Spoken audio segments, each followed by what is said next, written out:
The year is 2047, Earth. A desolate wasteland. Once great cities lie crumbled, choked by vines. Silence hangs heavy, broken only by the sigh of the wind. Amidst this desolation, a lone figure walks. His name, John, the last man on Earth. John coughs, his face covered by a makeshift mask. The air is toxic, a constant reminder of the catastrophe. He clutches a tattered photo, his only solace. It shows a woman, her smile radiant. Gone, like all the rest.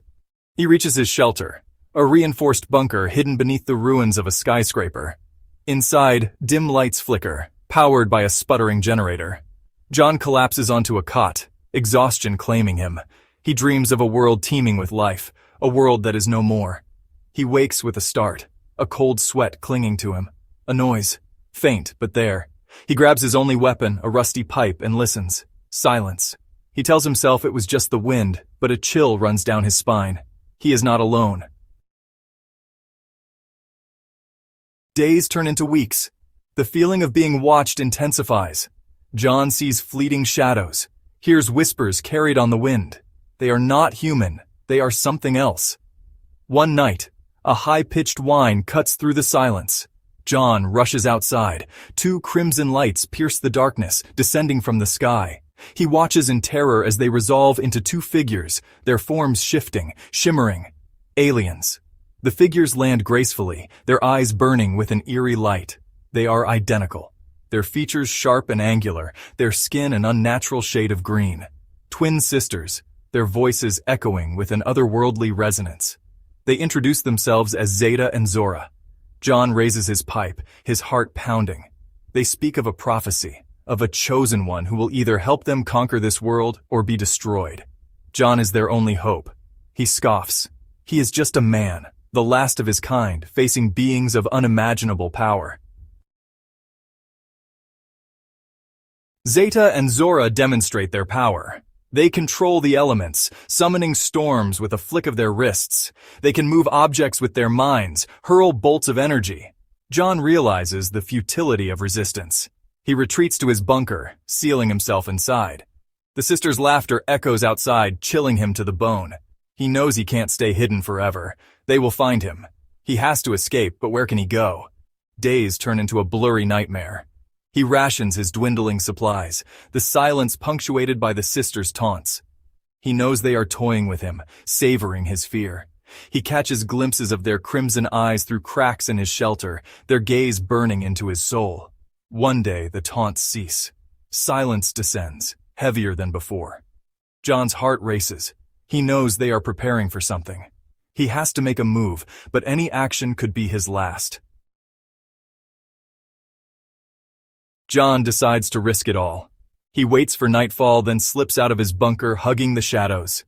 He heads for the ruins of the city, hoping to lose himself in the labyrinthine streets. As he navigates the rubble-strewn streets, he notices something strange. A faint light flickers in the distance. Curiosity outweighs his fear. He cautiously makes his way towards it. He finds a small, hidden garden, untouched by the desolation. Flowers bloom in vibrant colors, a stark contrast to the gray wasteland. In the center, a young woman tends to a patch of herbs. She is beautiful, with long flowing hair and piercing blue eyes. John stares, speechless. He hasn't seen another human in years. The woman looks up, startled. She freezes, her eyes widening in fear. John raises his hand slowly, showing he means no harm. He stammers, trying to explain who he is. The woman's name is Eve. She has been living in the hidden garden, surviving on the plants and the purified water from a hidden spring. She is as shocked to see John as he is to see her. John tells her about the alien twins, their powers, and their threats. Eve listens intently, her blue eyes filled with a mixture of fear and determination. She reveals that she has been studying the old texts, ancient prophecies that speak of a time of great upheaval and the arrival of beings from the stars. According to the prophecies, the twins are not here to conquer, but to judge. They seek a champion, someone to prove humanity's worth.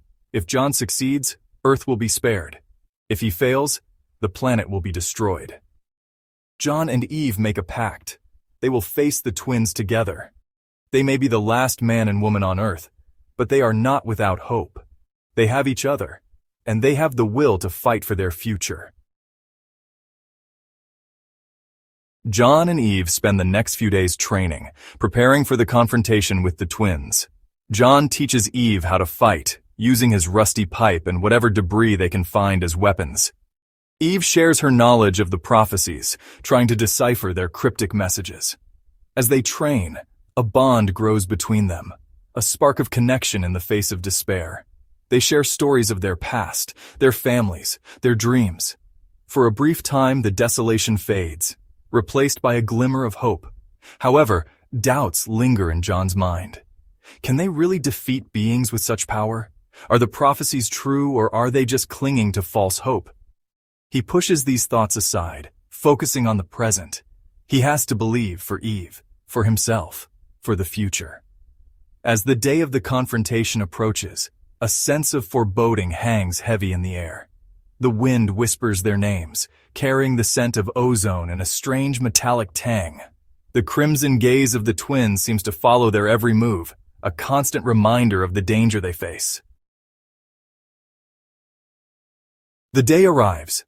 John and Eve stand in the ruins of a once great city, the setting sun casting long shadows across the desolate landscape. They are armed and ready, their faces etched with a mixture of fear and determination.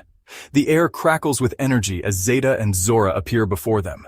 Their crimson eyes burn with an intense light, their expressions unreadable.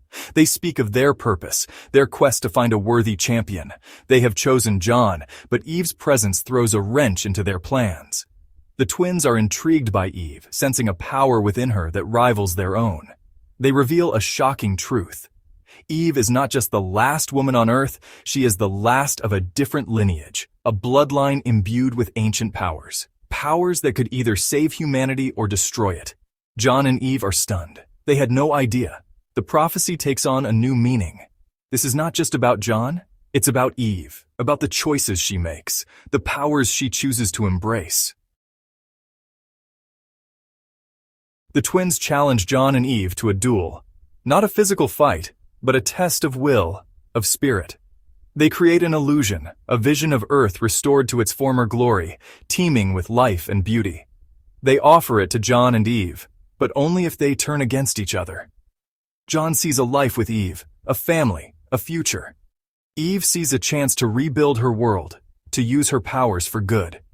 The temptation is almost unbearable. They hesitate, their resolve wavering under the weight of their desires. But then, they look at each other. They see the love, the trust, the hope that has blossomed between them. They realize that a future bought at the cost of their bond is no future at all. They refuse the twins' offer, choosing unity over division, love over power. The illusion shatters. The twins are enraged by their defiance. They unleash their full power, bolts of energy tearing through the air. John and Eve stand together, their hands clasped, ready to face whatever comes next. As the twins' attack reaches its peak, a surge of energy erupts from Eve. It's a raw, untamed power, fueled by her love for John, her hope for the future, her connection to the ancient lineage. The energy forms a protective shield around them, deflecting the twins' attacks. The twins are taken aback by this unexpected turn of events. They had underestimated Eve's power, the strength of the bond she shares with John. The tables have turned. John and Eve are no longer helpless victims, but a force to be reckoned with. With a final surge of energy, Eve pushes the twins back, their forms flickering, their power waning. They disappear with a final, frustrated shriek, leaving John and Eve standing amidst the ruins, bathed in the soft glow of the rising sun. The earth is still a wasteland, but for the first time, John and Eve feel a glimmer of hope. They have survived. They have each other, and they have the power to rebuild their world together.